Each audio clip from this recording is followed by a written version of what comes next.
रिया भक्ति पवित्र कहानियां।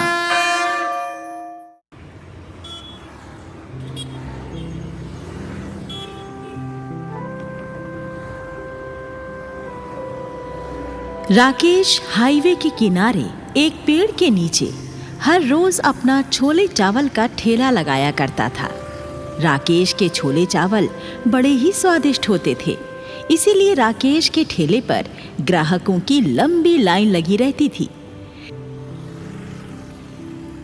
सुबह को ठेला लेकर आना और छोले चावल बेचकर शाम को वापस घर चले जाना राकेश की दिनचर्या थी। राकेश एक गरीब आदमी था। उसके परिवार में उसकी पत्नी संध्या और 2 बच्चे पप्पू और गुड्डी थे। राकेश पहले किसी फैक्ट्री में काम करता था, लेकिन फैक्ट्री में छटनी हो जाने के कारण राकेश बेरोजगार हो गया था। तब अपनी पत्नी संध्या की सलाह पर उसने छोले चावल बेचने का काम शुरू किया और भगवान की कृपा से उसका ये काम काफी बढ़िया चल निकला। संध्या थोड़ी पढ़ी लिखी और खाने बनाने में माहिर महिला थी। उसे भगवान कृष्ण में बड़ी आस्था थी। वो सुबह सवेरे उठकर सबसे पहले कृष्ण जी की पूजा करती, उसके बाद छोले चावल तैयार करती और छोले चावल का भोग सबसे पहले कृष्ण जी को लगाती। उसके बाद ही राकेश छोले चावल लेकर बेचने जाया करता। इस प्रकार से राकेश का जीवन गुजर रहा था। एक दिन की बात है, संध्या भगवान कृष्ण को छोले चावल का भोग लगाती है, तो राकेश संध्या से कहता है, संध्या, हर कोई अपने भगवान को मीठे का भोग लगाता है और तुम छोले चावल का भोग लगाती हो, ऐसा क्यों? जब तुम बेरोजगार हो गए थे और हम भूखे मरने वाले थे, तब मुझे सपने में भगवान श्री कृष्ण आए। छोले चावल बनाकर बेचने का आइडिया उन्हीं का ही था। बस यही कारण है कि मैं अपने बनाए छोले चावल से पहले भगवान श्री कृष्णा को भोग लगाती हूँ। उसके बाद मैं ये छोले चावल तुम्हारे हवाले कर देती हूँ। हे मुरली वाले किशन कन्हैया, तेरी लाखों लाखों जय जयकार। तेरी लीला अपरंपार है, तेरी लीला अपरंपार। फिर उसके बाद राकेश छोले चावल के भगोने उठाकर वहां से बाहर चला जाता है। उसी समय बैकुंठ में सिंहासन पर आसीन भगवान कृष्ण धरती लोक की ओर देखते हुए मंद मंद मुस्कुराते हैं। तभी वहां पर नारद जी आ जाते हैं। नारायण नारायण, मेरे मुरली वाले प्रभु के चरणों में मेरा नमस्कार। देवमुनि नारद, आप यहाँ कैसे? सब कुशल मंगल तो है? नारायण नारायण, प्रभु, मेरे मन में एक प्रश्न है जो बड़ी ही उथल पुथल मचा रहा है। यदि आपकी आज्ञा हो प्रभु, तो मैं आपसे अपना प्रश्न पूछूं? हाँ हाँ, अवश्य पूछिए मुनिवर। आपको प्रश्न पूछने से भला कौन रोक सकता है? नारायण नारायण। प्रभु, आपकी ये भक्तनी संध्या खीर और मिष्ठान की बजाय आपको छोले और चावल का भोग लगाती है और आप प्रसन्न होकर उसका भोग स्वीकार भी कर लेते हैं। ये आपकी कौन सी लीला है प्रभु? देवमुनि नारद, ये कोई लीला नहीं है। ये तो एक भक्तनी की अपने प्रभु के प्रति सच्ची आस्था है। इसके छोले चावल का प्रीत भरा भोग मुझे अथाह आनंद की अनुभूति कराता है। सत्य कहूं तो अब मुझे अपनी इस भक्तनी के भोग लगाने की प्रतीक्षा रहती है। नारायण नारायण, मैं समझ गया प्रभु। नारायण नारायण। समय का चक्र निरंतर घूमता रहता है और इसी प्रकार कुछ दिन और बीत जाते हैं। फिर एक दिन की बात है, राकेश अपना ठेला लेकर जब अपनी ठिये पर आता है तो ये देखकर हैरान रह जाता है कि उसके ठिये की बराबर में छोले चावल का एक दूसरा ठिया लगा हुआ है, जो कि गुंडे जैसे दिखने वाले बब्बन उस्ताद का है। राकेश ठिया देखकर सोचने लगता है। हैं?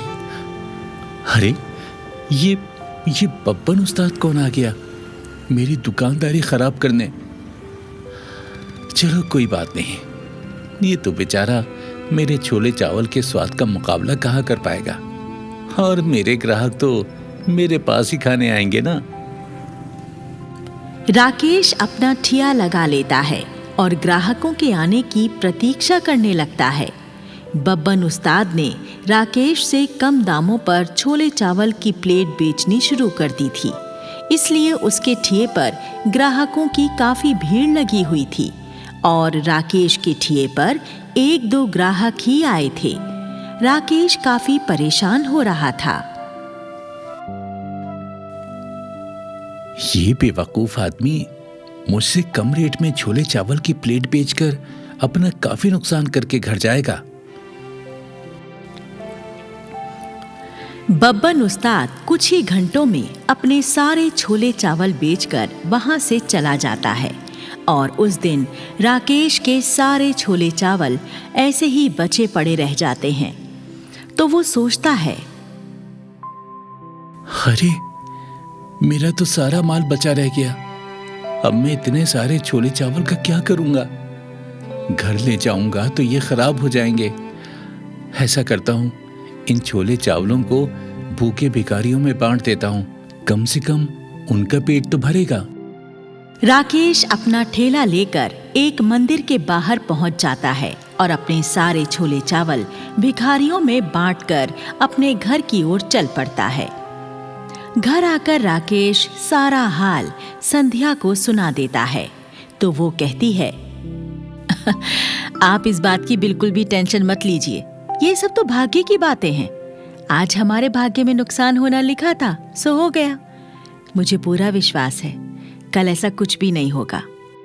अगले दिन संध्या सुबह सवेरे उठकर छोले चावल बनाती है, फिर भगवान कृष्ण को भोग लगाकर छोले चावल के भगोने राकेश को देती है और राकेश अपना ठेला लेकर चला जाता है।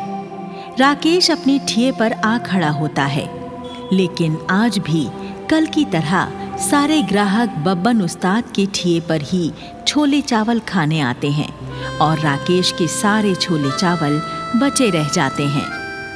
राकेश फिर से अपने छोले चावल भिखारियों में बांटकर घर लौट जाता है। 4 दिनों तक यही सिलसिला चलता रहता है। फिर 5वें दिन भी सारे ग्राहक बब्बन उस्ताद के ठिये पर ही खाने जाते हैं तो राकेश को बड़ी चिंता होने लगती है। राकेश सोचता है, अगर आज भी मेरी बिक्री नहीं हुई तो कल मेरा ठिया नहीं लग पाएगा। अब मेरे पास इतने पैसे नहीं बचे कि कल छोले चावल बन जाएं। तभी एक ग्राहक बब्बन के ठिये से लौटता हुआ राकेश के सामने से गुजरता है तो राकेश उससे पूछता है, भाई साहब इधर आइए, आप तो हमेशा मेरे छोले चावल खाया करते थे, अब आप उसके पास क्यों खाने लगे? भैया पता नहीं वो अपने छोले में कौन से मसाले डालता है, उसके छोले चावल खाकर दिमाग सेट हो जाता है और फिर उसके रेट भी तुमसे कम है। अब तुम ही बताओ, कोई तुम्हारे छोले चावल क्यों खाएगा?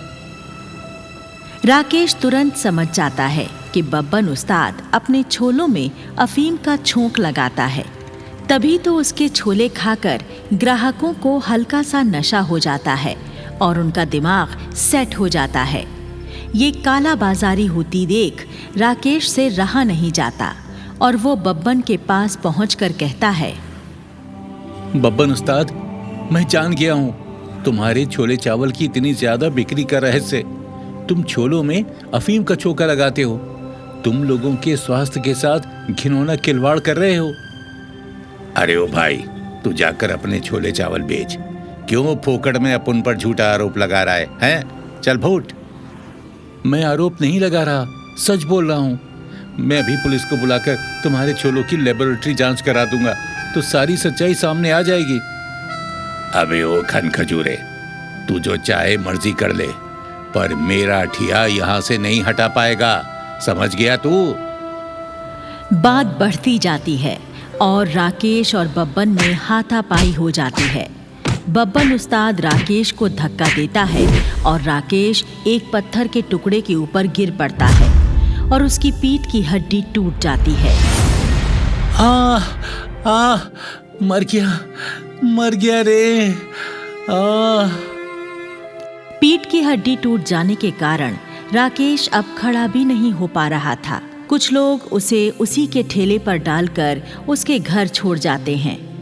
घर में पैसे ना होने के कारण संध्या राकेश का इलाज भी नहीं करवा पाती और राकेश अपाहिजों की तरह बस बिस्तर का होकर ही रह जाता है। जब कमाने वाला ही बिस्तर पकड़ लेता है तो आर्थिक तंगी और भुखमरी का घर में प्रवेश हो जाता है। यही राकेश के साथ भी हुआ। बिना पैसों के गुजारा होना मुश्किल होने लगा तो एक दिन राकेश संध्या से कहता है, संध्या, मैं तो दुर्भाग्य से बिल्कुल ही विकलांग हो चुका हूं। बिस्तर से अब उठ भी नहीं सकता। अब हमारा गुजारा कैसे होगा? देखो जी, भगवान की इच्छा के आगे किसी की नहीं चलती। हमारे भाग्य में ऐसे दुख भरे दिन देखने लिखे थे तो देखने ही पड़ेंगे। रही गुजारे की बात, मैं किसी के यहाँ झाड़ू पोंछे का काम कर लिया करूंगी। और संध्या ऐसा ही करती है। वो एक अमीर के घर में झाड़ू पोंछे का काम करके अपने परिवार का पेट पालने लगती है। इसी तरह कुछ दिन गुजर जाते हैं और फिर एक दिन दोपहर के समय एक युवक राकेश के घर आता है और कहता है, मेरा नाम किशन है। राकेश भैया के छोले चावल खाने का मैं आदी हो चुका हूँ, लेकिन काफी दिनों से राकेश भैया अपना ठिया नहीं लगा रहे हैं। क्या कारण है? संध्या किशन को अपनी सारी आप बीती सुना देती है तो किशन कहता है, बहन, तुम्हारे हाथ के बने छोले चावल खाए बिना मुझे तृप्ति नहीं मिल पा रही है। कृपया करके तुम मेरे लिए छोले चावल बना दो। मैं छोले चावल खाए बिना यहां से नहीं जाऊंगा। ये लो, छोले चावल बनाने की सामग्री मैं अपने साथ लेकर आया हूं। किशन सामग्री का थैला संध्या को पकड़ा देता है और संध्या छोले चावल बनाने में जुट जाती है। कुछ देर में छोले चावल बनकर तैयार हो जाते हैं तो किशन कहता है, वाह, इन छोले चावल की सुगंध ने तो मेरी भूख और बढ़ा दी है। जल्दी से मुझे छोले चावल परोस दो बहन। थोड़ा सब्र करो, पहले मैं अपने प्रभु कृष्णा जी को छोले चावल का भोग लगा दूं, उसके बाद तुम्हें परोस दूंगी। संध्या कृष्ण भगवान की प्रतिमा को प्रणाम करती है और छोले चावल का भोग लगाती है। फिर आकर किशन को छोले चावल परोस देती है तो किशन कहता है, मेरा पेट तो भर चुका है बहन, मैं तो तृप्त हो चुका हूं। और किशन मानव रूप से कृष्ण भगवान के रूप में आ जाते हैं। संध्या और उसका परिवार साक्षात रूप में कृष्ण जी को देखकर श्रद्धा पूर्वक प्रणाम करते हैं। संध्या कहती है, हाँ, हे प्रभु, हे कृष्ण मुरारी, आपके दर्शन पाकर हम तो धन्य हो गए। संध्या, तुम्हारी निस्वार्थ भक्ति और सेवा से मैं बहुत प्रसन्न हूं। तुम बहुत धार्मिक, कर्मठ और धैर्यवान स्त्री हो।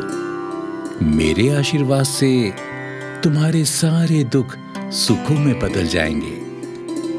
कृष्ण भगवान संध्या को कुछ नोट देकर कहते हैं, इन रुपयों को मेरी प्रतिमा के चरणों में रख देना।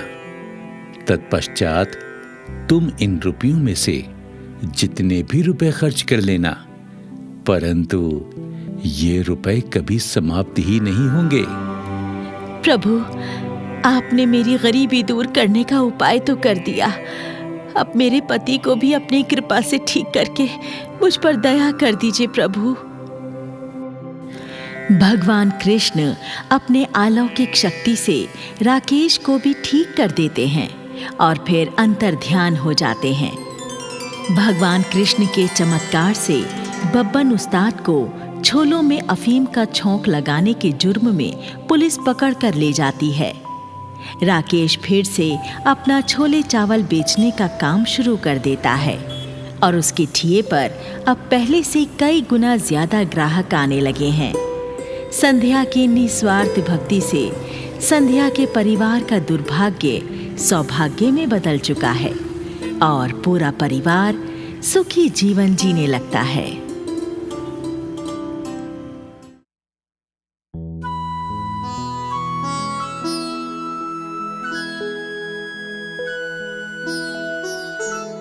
प्रयासपुर गांव में शिवजी का एक प्राचीन मंदिर था। इस मंदिर की देखभाल और सारा कार्यभार गांव के चौधरी सूरजभान किया करते थे। साधना सूरजभान की इकलौती बेटी थी। साधना पढ़ी लिखी और सुंदर थी, परंतु कुछ साल पहले साधना को बिजली का जबरदस्त करंट लग गया था, जिसके कारण साधना दिमागी रूप से विकलांग हो गई थी और अच्छे से अच्छा इलाज कराने पर भी ठीक नहीं हो पाई थी। साधना अब एक अर्ध पागल लड़की बनकर रह गई थी। विक्रम सूरजभान की बहन का बेटा था, जिसे सूरजभान ने गोद ले रखा था, लेकिन विक्रम बड़ा ही दुष्ट और लफंगा था। गांव के लोगों को परेशान करता रहता था और महिलाओं को छेड़ता था। पूरा गांव विक्रम से परेशान था, लेकिन चौधरी सूरजभान से विक्रम की शिकायत करने की हिम्मत किसी को नहीं होती थी। धीरज मंदिर के पास वाले घर में रहता था। बचपन से ही धीरज के मन में भोले बाबा के प्रति बड़ी गहरी आस्था थी। उम्र बढ़ने के साथ साथ धीरज की आस्था भी बढ़ती गई और अब धीरज भगवान शिव का परम भक्त बन चुका था। धीरज हर रोज सवेरे उठकर सबसे पहले शिव मंदिर जाता और मंदिर की साफ सफाई करने के बाद भगवान शिव की सच्चे मन से पूजा आराधना किया करता था। फिर उसके बाद जाकर अपनी परचून की दुकान खोलता था। मंदिर के पुजारी जी धीरज से बहुत ही खुश रहते थे।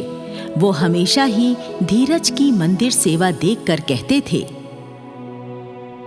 बेटा धीरज, तुम भोलेनाथ की बड़ी सेवा करते हो। देखना, तुम्हारी भक्ति से एक दिन शिव भगवान अवश्य प्रसन्न होंगे और उनकी कृपा तुम पर अवश्य बरसेगी। पुजारी जी, मैं तो बस एक बार अपने आराध्य भोले बाबा के दर्शन करना चाहता हूँ। इससे ज्यादा मेरी कोई और इच्छा नहीं है। धीरज के पिता का 2 साल पहले बीमारी के कारण देहांत हो चुका था। अब सिर्फ धीरज की बूढ़ी माँ ही धीरज का परिवार थी। धीरज अपनी माँ की भी खूब सेवा करता, तो उसकी माँ कहा करती, बेटा, मैं चाहती हूँ कि मरने से पहले तेरी शादी कर दूँ। घर में बहू आ जाएगी तो हम दोनों को ही थोड़ा सुख मिल जाएगा और इस सूने घर में नन्हे मुन्ने बच्चों की किलकारियों से चहल पहल हो जाएगी। माँ, मेरी शादी की चिंता तू क्यों करती है? भोलेनाथ जब चाहेंगे तो मेरी शादी भी हो जाएगी। संसार को चलाने का काम भोले बाबा ही तो करते हैं। धीरज का शिवजी में विश्वास देखकर माँ लाजवाब हो जाती थी। इसी तरह दिन गुजरते जाते। एक दिन चौधरी शिव मंदिर में गांव के लोगों को जमा करता है और पूरे हर्षोल्लास के साथ भोले बाबा को सोने का त्रिशूल और डमरू चढ़ाता है और शिवलिंग को दूध से स्नान कराकर भगवान शिव से प्रार्थना करता है, हे बाबा भोलेनाथ, मेरी छोरी पे कृपा कर दो। मेरी छोरी बावली हो गई से, आप उसे ठीक कर दो। मैं 3 दिनों तक थारे नाम का भंडारा करवाऊंगा और वो भी प्योर देसी घी में बनवा के। चौधरी सूरजभान द्वारा सोने का त्रिशूल और डमरू भगवान को अर्पित करने की खबर आसपास के गांवों में भी फैल जाती है और लोग चौधरी के इस भक्ति कार्य की सराहना करने लगते हैं। फिर एक दिन की बात है, धीरज अपनी परचून की दुकान पर बैठा हुआ था। तभी दुकान पर गांव की एक लड़की पूनम सामान लेने आती है। धीरज भैया, कपड़े धोने वाली एक साबुन की टिकिया दे दो और पैसे खाते में लिख लेना। धीरज पूनम को साबुन देने लगता है। तभी वहां पर विक्रम आ जाता है और पूनम को छेड़ने लगता है। ए छोरी, तड़े बेरा नाके, मैं तेरे से प्यार करूं हूं और तू मणे घास भी ना गेरती हैं? घड़ा नखरा है तेरे भीतर। या तो मेरा प्यार स्वीकार कर ले, ना तो तड़े उठा के ले जाऊं। अरे लफंगे, गांव की बहू बेटियों को तंग करते हुए तुझे शर्म नहीं आती? ए छोरी, चौधरी मेरा मामा सा, फिर मणे शर्म क्यों आवेगी हैं? अरे मेरा सामना करने की इस गांव में किसी की हिम्मत ना है। धीरज चुपचाप बैठा हुआ सारा नजारा देख रहा था। वो उठकर विक्रम के पास आता है और कहता है, विक्रम, तेरी बदतमीजी हद से ज्यादा बढ़ गई है। ताकत और रुतबे का इतना घमंड ठीक नहीं होता। तू अपनी लफंगाई से बाज आ जा, नहीं तो ठीक नहीं होगा। रे गरीब परचूनिए, मेरी गल्ला बकवाद करन की तेरी हिम्मत कैसे हो गई रे? तू मड़े जानना के 1 मिनट में खाल ताड़ दूंगा तेरी। धीरज विक्रम को एक मुक्का मारता है और मुक्का लगते ही विक्रम धरती पर गिर पड़ता है। इतने में कुछ और लोग भी वहां इकट्ठा हो जाते हैं। लोग जब पूछने लगते हैं तो धीरज जवाब देता है, ये लफंगा पूनम को छेड़ रहा था। मैंने इसे थोड़ा सा सबक सिखा दिया है। रे तो घड़ा बदमाश बन रहा के, देख लूंगा तेने। हाँ। फिर विक्रम वहां से खिसियाना होकर चला जाता है। जब इस झगड़े का पता धीरज की माँ को लगता है तो माँ चौधरी के पास विक्रम की शिकायत करने जाती है। चौधरी साहब, आपका भांजा विक्रम बहुत ही लफंगा हो गया है। आज उसने गांव की एक लड़की को छेड़ा और मेरे बेटे धीरज से लड़ाई झगड़ा किया। आप उसे समझाते क्यों नहीं हैं? रे बुढ़ी, तड़े बहराना है के? चौधरियों की शान हुआ करे दबंगाई करना। मारा विक्रम जो कुछ कर रहा उसे कोई ना रोक सके है। तू जाके अपने छोरे ने समझा दे। वाह विक्रम की गैल ना उलझे, ना तो खता खा जावेगा। बेचारी बूढ़ी गरीब माँ चौधरी की बात का कुछ जवाब नहीं दे पाती और चुपचाप वहां से चली जाती है।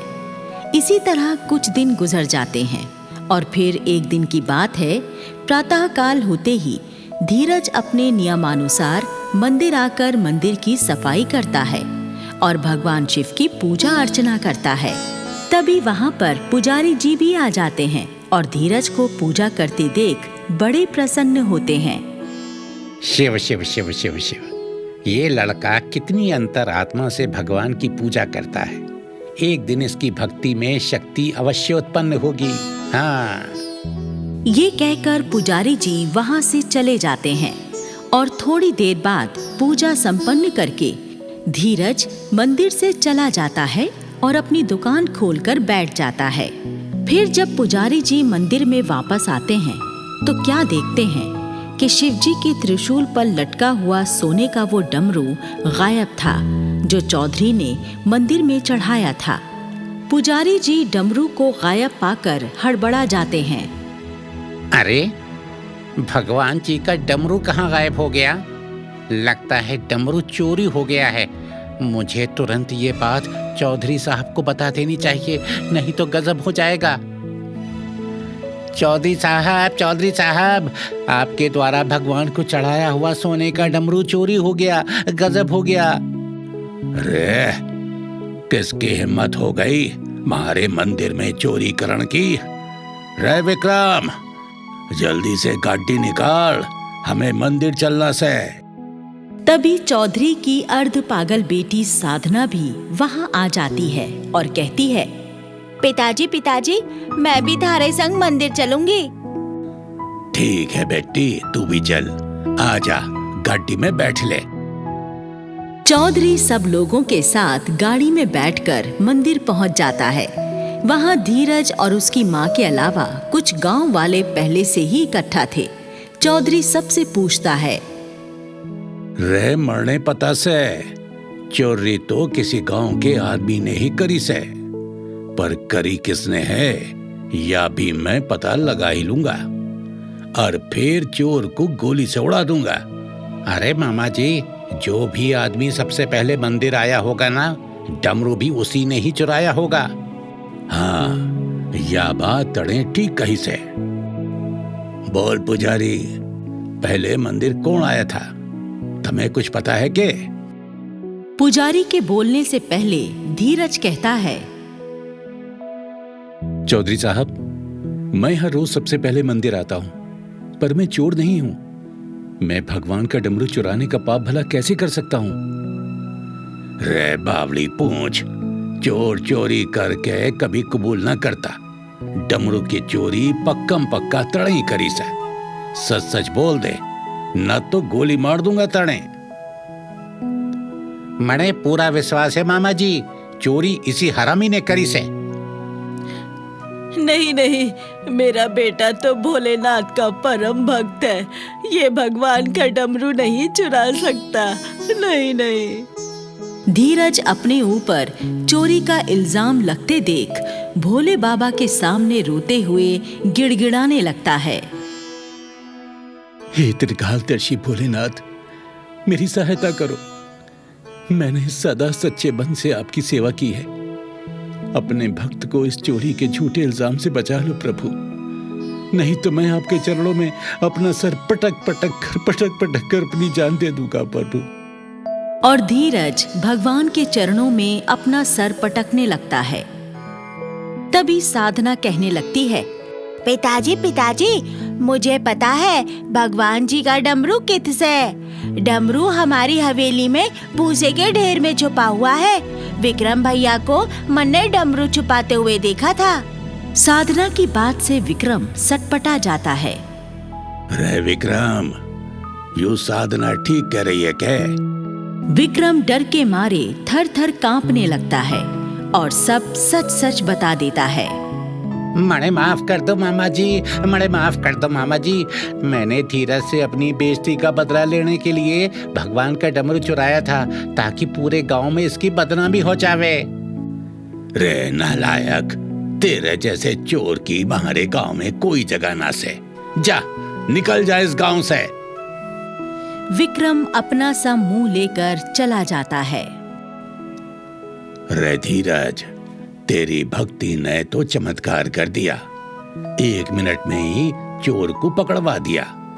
बेटे, भोलेनाथ से मेरी बेटी के लिए भी प्रार्थना कर दे। ये पता तेरी प्रार्थना सुन के भोलेनाथ मेरी चोरी पे भी कृपा कर दे। अरे यूं पहले की तरह ठीक हो जावे बस। साधना का हाथ पकड़कर धीरज भोलेनाथ के सामने हाथ जुड़वाकर बिठा देता है और खुद मन ही मन साधना के ठीक हो जाने की भोलेनाथ से प्रार्थना करता है। साधना पर भी भोलेनाथ की कृपा हो जाती है और साधना बिल्कुल ठीक हो जाती है। हाँ, पिताजी पिताजी, मैं ठीक हो गई पिताजी। अरे वाह, मेरी बेटी ठीक हो गई। जय हो भोले भंडारी की। हर हर महादेव, हर हर महादेव। आपने मेरे ऊपर घनी कृपा कर दी भगवान। मैं तो आज धन्य हो गया। चौधरी साहब, भगवान अपने हर भक्त की विनती सुनते हैं। बस विनती करने वाले का मन सच्चा होना चाहिए। चौधरी धीरज से बहुत ज्यादा खुश हो जाता है और अपनी बेटी साधना की शादी धीरज से करवा देता है। धीरज को अपना वारिस बना लेता है और धीरज हंसी खुशी जीवन गुजारने लगता है।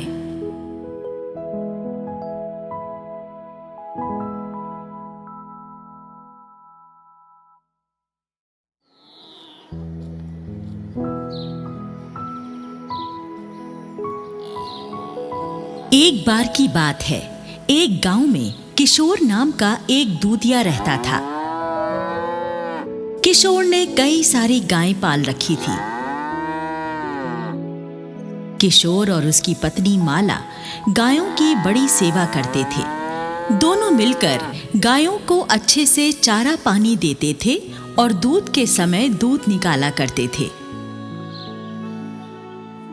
फिर किशोर सारा दूध ले जाकर अपने लगे बंधे ग्राहकों के घर दे आया करता था।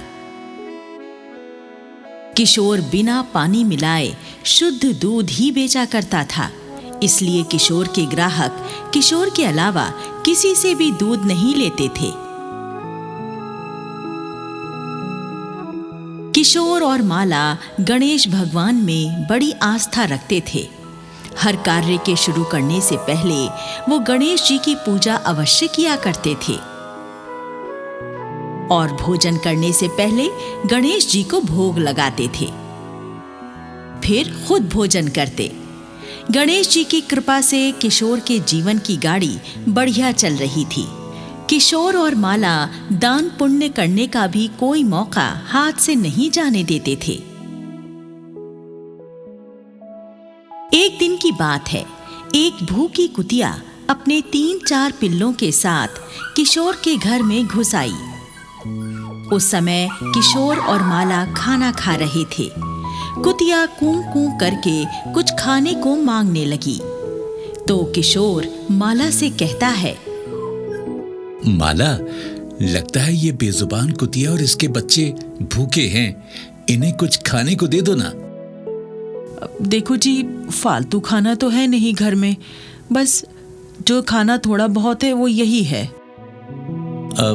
ठीक है, फिर तुम यही खाना इन्हें खिला दो।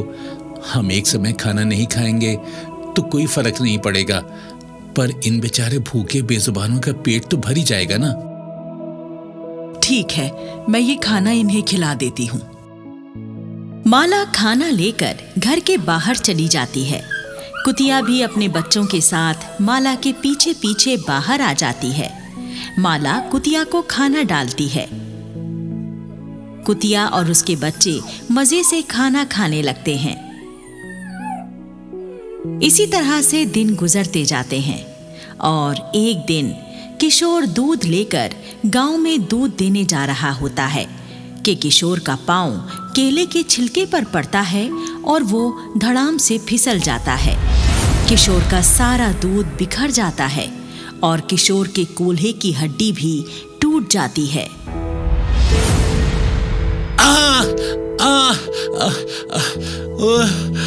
मर गया रे। बहुत दर्द हो रहा है, लगता है मेरे कूल्हे की हड्डी टूट गई। ओहो, मैं तो उठ भी नहीं पा रहा हूँ। हे गणेश जी, मेरी सहायता कीजिए। हे गणेश जी, मेरी सहायता कीजिए। तभी वहां पर गांव के 2-3 आदमी आ जाते हैं और किशोर को सहारा देकर उसे उसके घर छोड़कर चले जाते हैं। कूल्हे की हड्डी टूट जाने के कारण अब किशोर कुछ दिन के लिए चल फिर नहीं सकता था, इसलिए किशोर गांव में ही रहने वाले अपने एक रिश्तेदार गज्जू को बुलाकर उससे अपना दूध बेचकर आने की बात करता है। गज्जू बहुत लालची और बेईमान आदमी था। वो भी दूध बेचने का ही काम करता था और दूध में पानी मिलाकर बेचता था। इस गांव के लोग गज्जू की बेईमानी के बारे में जान चुके थे, इसलिए वो दूसरे गांव में दूध बेचा करता था। गज्जू किशोर से उसका दूध बेचकर आने के बदले अपनी शर्त बताता है।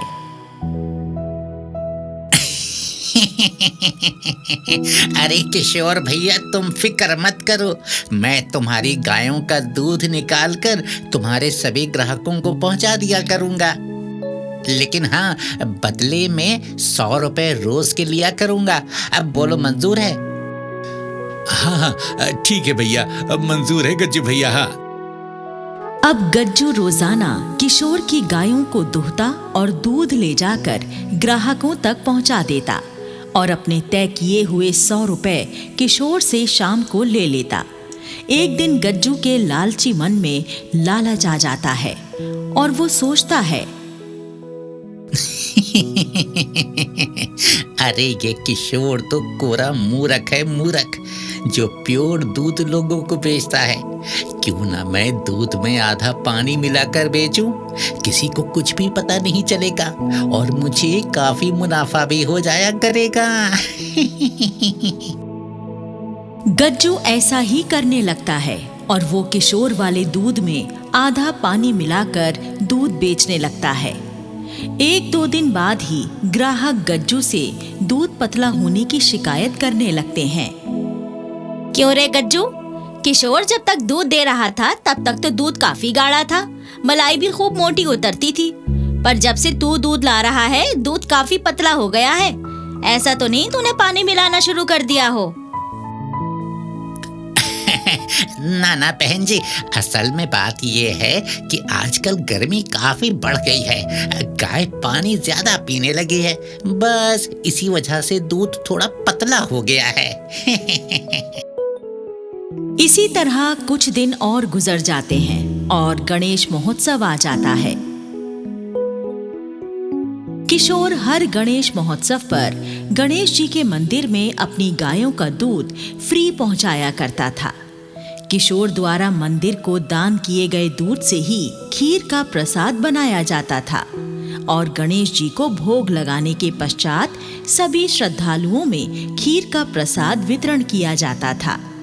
इस बार भी हर बार की तरह मंदिर में दूध भिजवाने के लिए किशोर अपनी पत्नी माला से कहता है, माला, मैं तो अभी चल नहीं पा रहा हूँ।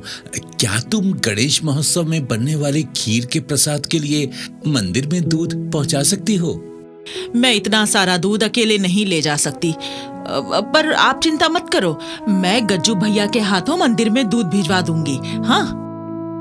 माला गज्जू को मंदिर में दूध पहुंचाने के लिए बोल देती है और गज्जू के लालची मन में फिर से लालच भरा विचार आ जाता है। ये किशोर वाकई में महामूर्ख है, महामूर्ख, जो इतना सारा प्योर दूध खीर बनाने के लिए मुफ्त में मंदिर को दे देता है, हैं? लेकिन मैं कोई मूर्ख थोड़ी हूँ, मैं तो इस मौके का फायदा उठाऊंगा। हाँ। गज्जू आधा दूध अपने घर में रख लेता है और बाकी के दूध में ढेर सारा पानी मिलाकर मंदिर ले जाता है और पुजारी जी से कहता है, पुजारी जी, किशोर ने कहा है इस बार मुफ्त में दूध नहीं मिलेगा, आपको इस दूध के दाम चुकाने होंगे। हैं? ये क्या कह रहे हो तुम? किशोर तो हर साल अपनी श्रद्धा से बिल्कुल मुफ्त में दूध पहुंचाया करता था, इस बार उसने दूध के दाम क्यों मांग लिए? वो क्या है पंडित जी, महंगाई बहुत ज्यादा बढ़ गई है ना, ऊपर से किशोर के टूटे हुए कूल्हे का भी इलाज चल रहा है। अब ऐसे हालत में किशोर मुफ्त में दूध कैसे दे सकता है, आप बताइए। पुजारी जी गज्जू को दूध के दाम चुका देते हैं और गज्जू पैसे लेकर खुश होता हुआ वहां से अपने घर चला जाता है। गणेश महोत्सव पूरे वैभव से संपन्न हो जाता है। इस बार मंदिर में बनी खीर में पिछले सालों जैसा स्वाद नहीं आ पाया था। इस बात से नाराज होकर मंदिर के पुजारी और कुछ लोग शाम को किशोर के घर आ जाते हैं। गांव का मुखिया किशोर से कहता है, क्यों रे किशोर, तूने इस बार मंदिर के साथ धोखाधड़ी करके अच्छा नहीं किया। तूने पानी मिला दूध प्रसाद की खीर के लिए भिजवाया और दाम वसूले प्योर दूध के। तू अब इस गांव में रहने के लायक नहीं है। गांव का मुखिया होने के नाते मैं तुझे गांव से निकल जाने का आदेश देता हूँ। 2 दिन के अंदर इस गांव को छोड़कर चला जा। ये आप क्या बोल रहे हैं मुखिया जी, मैं कुछ समझा नहीं। अब तुझे समझाने का समय नहीं है हमारे पास। 2 दिन में इस गांव को छोड़कर चला जा, नहीं तो हमसे बुरा कोई नहीं होगा।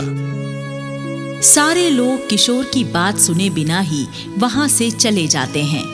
मुखिया का फरमान सुनकर किशोर और माला बहुत ज्यादा परेशान हो जाते हैं। दोनों गणेश जी की प्रतिमा के आगे हाथ जोड़कर प्रार्थना करने लगते हैं। हे गणपति बप्पा, आप तो विघ्नहर्ता हो, मुझ गरीब को भी इस मुसीबत से बचा लो। आपको तो सच्चाई का पता है बप्पा। मुझ पर जो आरोप लगाया गया है वो निराधार है। मैंने तो पूरी श्रद्धा से मंदिर के प्रसाद के लिए प्योर दूध भिजवाया था। मैंने तो दूध का कोई पैसा भी नहीं लिया। फिर मुझे दोषी क्यों बनाया जा रहा है भगवान? मेरी सहायता करो गणपति, मेरी सहायता करो। उसी रात की बात है, गज्जू के घर में 2 चोर आ जाते हैं और गज्जू को खंबे से बांधकर डंडों से उसकी खूब पिटाई करते हैं और उसके घर का सारा सामान और उसकी 3 गाय खोल कर ले जाते हैं। किशोर जब सो रहा होता है तो उसके सपने में गणेश जी आते हैं और कहते हैं, किशोर, मैं तुम्हारी सच्ची भक्ति से अति प्रसन्न हूं। मेरे होते कोई मेरे भक्त को कष्ट नहीं पहुंचा सकता। मुझे पता है कि तुम निर्दोष हो। सारा दोष तो गज्जू का है। उसी ने सारी धोखाधड़ी की है। शुद्ध दूध में पानी की मिलावट करके उसी ने तुम्हें बदनाम किया है। परंतु वो दुष्ट अपने दुष्कर्मों की सजा पा चुका है। तभी किशोर की आंख खुल जाती है और वो क्या देखता है कि गणेश जी सचमुच ही उसके सामने खड़े हुए हैं और कह रहे हैं, मेरे प्रिय भक्त, अब तुम्हें किसी प्रकार की चिंता करने की आवश्यकता नहीं है। मेरी कृपा सदैव तुम पर बनी रहेगी। तुम पहले की भांति सुख से अपना जीवन व्यतीत करना। किशोर बिस्तर से उठकर खड़ा हो जाता है और गणेश जी को प्रणाम करता है। गणेश जी के आशीर्वाद से किशोर का टूटा हुआ कूल्हा भी एकदम ठीक हो जाता है। फिर गणेश जी अंतर्ध्यान हो जाते हैं। अगले दिन किशोर मंदिर जाता है और पुजारी जी को सारी राम कहानी सुनाता है। गांव वालों को भी गज्जू की धोखाधड़ी के बारे में पहले से ही मालूम था। सारे गांव वाले मिलकर लालची दूध वाले गज्जू को गांव से भगा देते हैं और फिर से किशोर से ही दूध लेने लगते हैं। गणेश जी की कृपा से किशोर फिर से सुखी जीवन यापन करने लगता है।